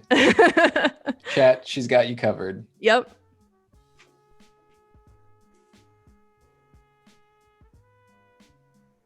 So do you anticipate doing like a bluish background on this? Because it looks like it's a night scene. Actually, I'm probably just gonna leave it cream. Oh, cool. Yeah, just keeping it super simple. And like it's a night scene, but I don't know. I mean, we can absolutely experiment with some background colors and see how it looks. We might have to edit the colors that we're using slightly, but I might just leave it cream just because like it's kind of just implied that it's nighttime, but I don't necessarily need to make it dark. Just because, I mean, again, like your brain kind of just like fills in the blanks there. Hmm. And I don't know, I just kind of also need a light post for my Instagram, of course. Yeah. Yeah, that's really interesting because it's like my brain goes night scene, okay, blue background, but you're right when you like step back and look at it. I mean, it reads right now. It reads Mhm. as a night scene, even with the sort of cream color background. So It also like leaving the background blank like that, blank color, just kind of leaves the viewer up to interpretation too. So like if they wanted to imagine that it was a dark black scene or blue scene, just like you did, they're perfectly able to do that. I don't necessarily need to draw in all those little details for them to be able to imagine that. So would you typically just would you be coloring like the ground underneath them or maybe just the bushes on the sides? Just the bushes, and I'll probably add in just like these little pieces of grass down here maybe. Oh, neat. But I usually keep my backgrounds pretty simplistic and try to keep the focus on the characters. Also, I'm not that great at drawing backgrounds, and again, my speed in terms of painting is pretty slow. So I've kind of just like refined my style in that sense, where I just keep my backgrounds really simple to kind of like get things rolling. Yeah. Yeah, it's cool to see how you kind of approach it in that way. And I think, like you just said, it really does put a lot of attention and contrast and focus towards the graphic shape of the characters in the Yeah. center. So I'm going to go ahead and go back to the other bush because I just realized I hadn't painted it yet. So I'm going to go back to the natural edge watercolor paintbrush, and I'm going to go back to this orange color, and we're just going to paint one layer again, not lifting up my brush this whole time, just to do this one layer of watercolor. And then now I'm going to pick up my brush and now it's going to go darker because it's on multiply. And I might even make these bushes just slightly even darker. And then afterwards, I'm going to go in and draw the little twigs there that you see in the sketch with the crayon brush. Oh, nice. Yeah, I love that watercolor effect. Yeah, these watercolor brushes are really awesome. We have a question in the chat, and I think after that we'll be just about ready to do the artist spotlight. But Cecilis in the chat says, I'm sure this has been asked already, but why Photoshop rather than Illustrator? Oh, so Photoshop, I feel like, well, for one, I actually have no experience with Illustrator. When I first started doing digital artwork, like I said, I started in Paint Tool SI, and then I was able to purchase Photoshop, and I've just been using Photoshop ever since. But personally, I also feel like Illustrator is kind of more so geared towards like very defined lines and very more of a graphical type of work, whereas my work is very kind of painterly and textural. And it's kind of hard to get those kinds of same textures while working with vectors in Illustrator. I don't believe that there are any kind of like crayon textures, texture brushes like that in Illustrator. I could be wrong, but like I said, I don't really have much experience with Illustrator, but I just really have always loved painting in Photoshop, so I've just stuck with it. Yeah, I think it really helps and lends itself to that more traditional look you have, that kind of like tactile feel and texture of it all. I think a lot of times Illustrator is very clean, and that vector look has a very specific look, but I think Photoshop lends itself well to this style.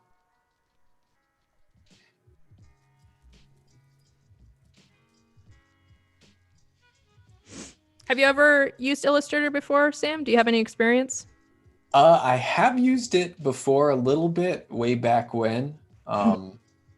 but no, not much. And I used it somewhat recently, again, actually, Nice. for laying out like a PDF document for a presentation that had some art and like a project I was doing. But in terms of using it for art, no, I've tried it way back when. But Photoshop, for painting and drawing and that like kind of more painterly look, Photoshop definitely makes more Yeah, sense for me. for sure. But actually, now that you mention it, I'm doing a personal project that's going to have some sort of icons and some more graphic elements like that. And I was actually thinking about jumping into Illustrator if I really need to get those like kind of clean vector icons. So Nice. who knows, maybe a little bit more in the future. Yeah, that's awesome. I think it really just depends with those programs. They all have things they do super well. And for us, I think a lot of it's just Photoshop excels at the things that we need. Yeah. Also, I think now maybe a decent time to go into the artist spotlight. I don't know if you have something you kind of want to wrap up before we do that, but we can always come back to this afterwards and put the final touches on it. Yeah, for sure. I just finished the bushes, so I think we're at a perfect time actually to swap on over. Yeah. Awesome. Sweet.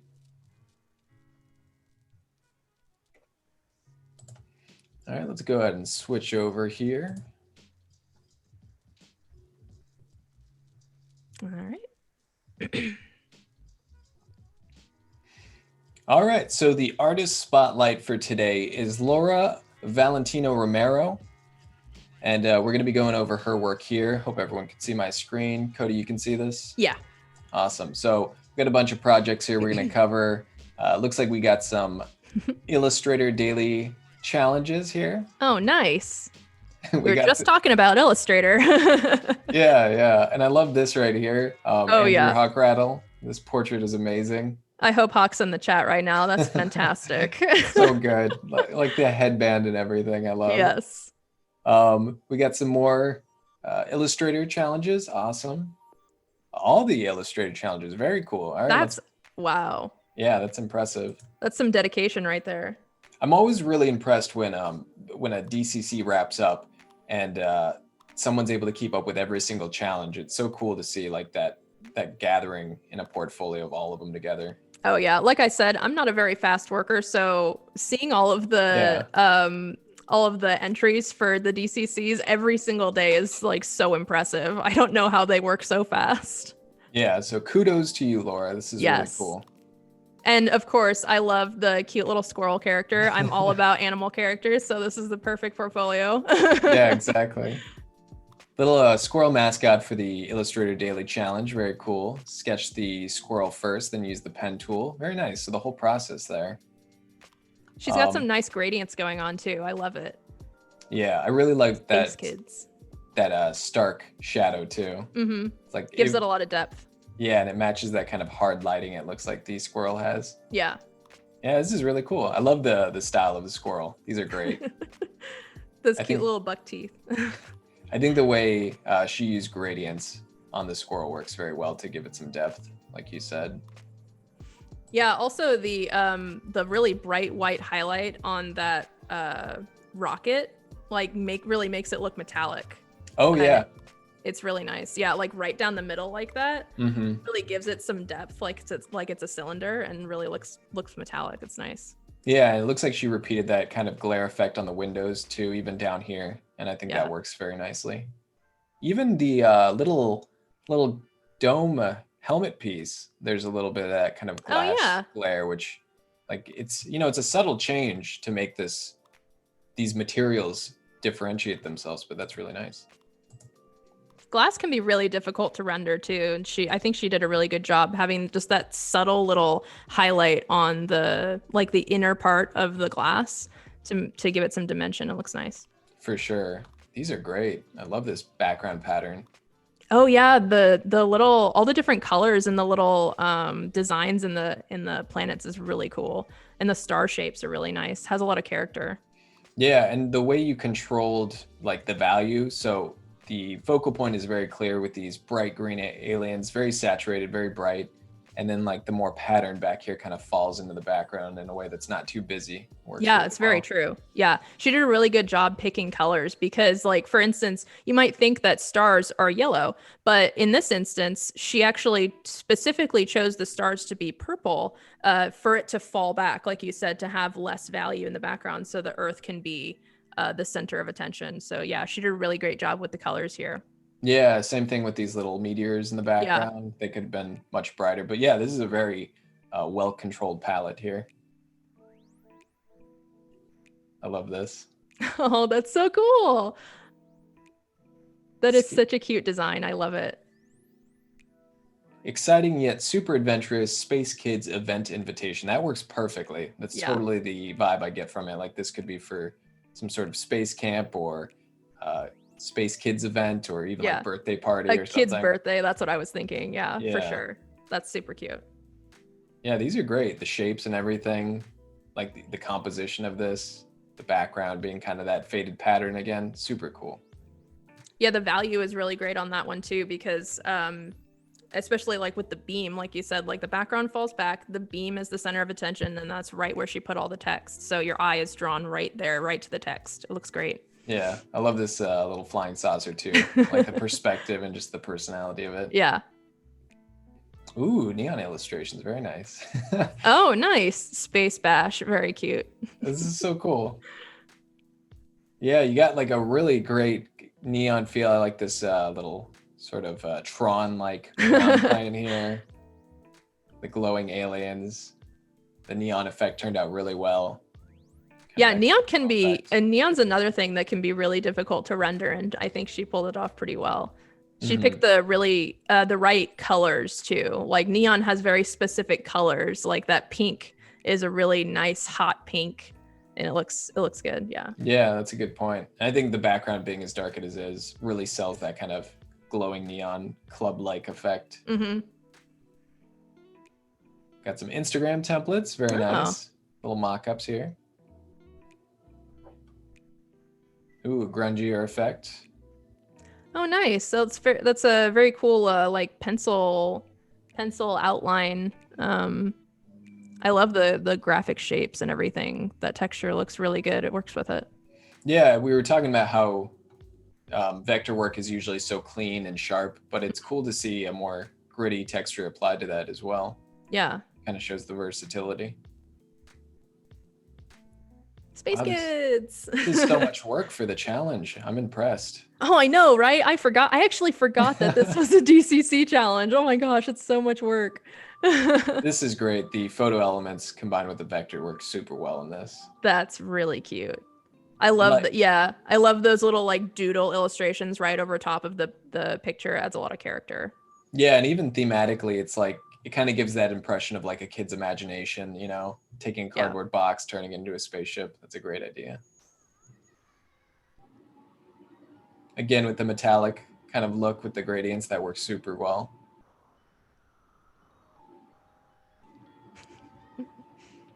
And back to the little squirrel. I love it. Man, very impressive work. Yeah, that's, oh my gosh, so much work for a DCC. I'm very impressed. Good job. All right, let's check over here to the one with the hawk. The hawk challenge. Instantly, like you can kind of see different styles. So it's cool that it looks like she's, you know, making a very conscious decision about adapting the style to the project. Yeah, definitely. This color palette is really great. It's very specific. She did a very specific color palette for this project compared to the last project, was very like greens and purples, and this is like very orange, red, and yellow. It's a much different palette. So that shows that she has a lot of knowledge of color theory. Yeah, definitely. These are very controlled and like deliberate palettes, which is really cool to see. We got some logos. Oh, very cool. Yeah, I think this one on the right, I really like that the kind of rounded shapes of the text along with the rounded shapes of the graphic stylistically fits very nicely. Mm-hmm.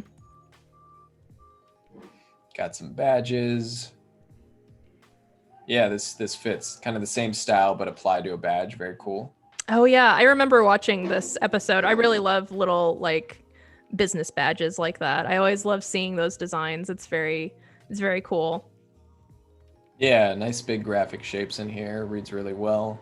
Ooh, a little bit of a grit texture on Ooh, this one. textures are really nice.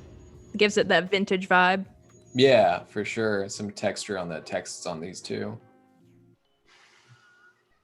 Here it is.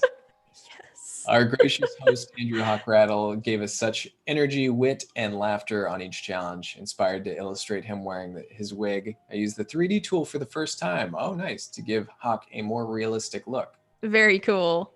This is perfect. It really looks like him too. Yeah. Like you see that the second you see it, you know it's Hawk. Like combining kind of a almost caricatured thing with this style just works super well. I would have liked to see his reaction when he saw this piece. This is so cool. 10 out of 10. Yes. Design social media promo using clipping masks and assets.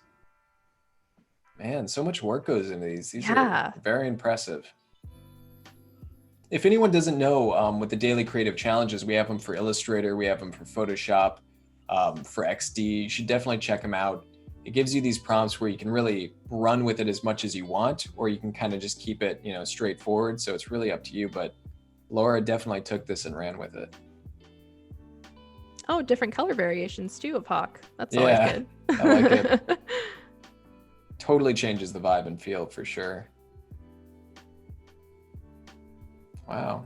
The presentation of these pages too is very thought out. It even had she has custom titles and everything. It's very nice. It makes it read very professionally, very cohesively as a project. It's like an entire case, like a professional case study. Yeah. Hawk would be proud. For bench pressing Hawk 50 times in 5 minutes on this day. Love it. Very nice. So good. So it looks like, I'm not sure if this is okay, this is just the portrait by itself. That's cool. Yeah, I think that's a standout piece on its own. So having the own project for it is good. It looks like this may be the same thing. Yeah, so we got individual project for this. I was looking at this one and I was super impressed by the style. Yeah, I was really looking forward to looking at this one too. Look, this is again such a professional looking case study. For I think this looks like an ice cream brand or something like that. Here's a lemonade bottle. This looks like such a nice mock-up. This is so impressive. I've personally never even made something like this, so I'm always impressed to see people doing really awesome looking mock-ups and branding and stuff like that. Yeah, Laura, you killed it on this one. Just the perspective with the bottle, the foreground being in focus with the background puts so much emphasis on this. The colors all work so well together. Like you're clearly going for a certain vibe and feel with these colors, and I think you nailed it. Oh yeah, it's definitely got those tropical colors. Like you instantly feel that tropical vibe when you look at this stuff. And she's got even palm trees in the background behind the frozen yogurt too. And then she's got the chocolate colors mixed in. So it's kind of tropical mixed with dessert and it's very yummy. I love it. Yeah, the colors work super well and these mock-ups are great. It's really cool to see what you can kind of do with these challenges. Yeah. Logo design on a can, very nice. Yeah, these mock-ups are so well done. I love what you're doing with the backgrounds. You're incorporating the background colors kind of into the scheme, but blurring it a lot, so it's so much focus up front. Oh, a print ad too. Very cool. Yeah, I love the idea of all these mock-ups. They're very clean. Yeah, these colors are really good too. They have really nice contrast. It's very easy to use bright colors and have them make them too bright. And it kind of can be hard on your eyes sometimes, but she did a really nice job picking this teal color and this pink color. And then the different variations, the different values of those colors, they just looks really nice. The yellow too is spot on. Yeah. It's not hard to look at all. It's a very good point. Got some design, custom stickers. Very nice. Works very well with the theme. Oh, business cards. Very nice. I really like how on the business card she had the mucho text kind of get cut off on the side a little bit. It's kind of like extending past the edge. It gives a lot of character that way. Like, 'cause she could have very easily just had the whole word fit on the business card, but it gives a really nice design look to have it get cut off a little bit like that. And you can still very easily read it too. Yeah, yeah. It almost good just design. almost just becomes like a design element at that Yeah. point. You kind of focus on the center. And I love how far Laura's going with these challenges. Like this so easily works as like a professional portfolio Yeah. project. Got some tote So many bags. different mock-ups. Yeah, this is impressive work. Very, very nice, Laura. Oh, and there's the color palette. Oh yeah, all those colors look so good together. Yeah, from like a branding standpoint, this is a really great idea. Awesome. Well, I think time-wise, that might be a good place to call it. I don't know if anyone was able to post Laura's portfolio in the chat. I could probably do that real quick. If anyone has not seen it, definitely check her out. She's got a lot of amazing projects here. I just wanted to talk about real quick, I guess, before we do go. You can see in the last 3 projects or so, this kind of like paper cutout effect. Just such a good job at getting that like depth with those drop shadows. The drop shadows look really good. Drop shadows are so important when you're doing the paper cutout look, and she definitely did a really great job with it. It looks like she might have used the pen tool to like cut out these shapes and then did the drop shadow. It really looks like paper. And then she added that texture on top. That's really nice. Yeah, that's super convincing with that texture and those shadows. Like, yeah, it's such a strong sense of depth that I love that effect so much. These are great. I think that's a good place to go back to Codi's work here. Laura Valentina Romero, awesome job. You are the spotlighted artist of today. Really great work.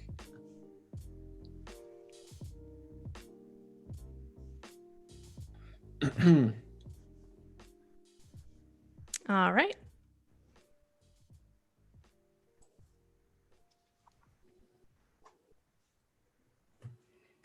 All right. So we have 4 minutes or so. I don't know if there's something you think you can do in that time to kind of. You know what? I think I'm probably gonna at least give some of these characters some faces, so then it's starting to look a little bit more cute that way. Oh yeah, I didn't realize like the fox is the only one with his eyes still shut. Yeah. So let's give like the moon had a face too. So let's lower the opacity of the stars. There we go. Oh yeah, I forgot about that. Yeah, that's a perfect like final touch thing to do. His little face is hiding back there, so he's okay. He's happy. He's like, I was waiting. He's happy just floating up there in space. He's good. He's just chilling. It's funny, when I first started kind of like finding my style back like a little bit after I graduated high school, the reason that I started doing these like dot eyes is because I had such difficulty drawing regular eyes that I was like, forget it, I'm just gonna do dot eyes. And then it just kind of became my thing. So yeah, like I feel like sorry, go ahead. I was just gonna say, right before you said that, I was like, when you have a style like this where every shape has such a big impact, I was thinking like it must be so hard to decide like how do I draw eyes, because and then you just said exactly kind of how you think about it. That's funny. Yeah, I feel like a lot of the time artistic style is just how the artist ends up kind of critically thinking and trying to like go around ways, like difficult things that they experience in problem solving. Like how artists figure those things out differently is kind of eventually what becomes your style. So like just like with that, like I said, like I had difficulty drawing eyes, so I ended up drawing just dot eyes, and that kind of just became my style. And there's a lot of different things that that I've come across, like problem solving with my artwork, that the way that I chose to try to figure that problem out compared to the way another artist would try to figure that problem out, again, became just a part of my style. Everyone's brains kind of just think differently and they problem solve differently. And eventually all of those little individual personal things will become your style. Yeah, and I mean that's really what style is, right? Like it's kind Hmm. of this culmination of choices you make and Yeah. things that you've tried out that you stuck with because you liked it. And I think that's kind of why it's really like a fun and personal thing to kind of develop a style that, you know, you're happy with. Yeah.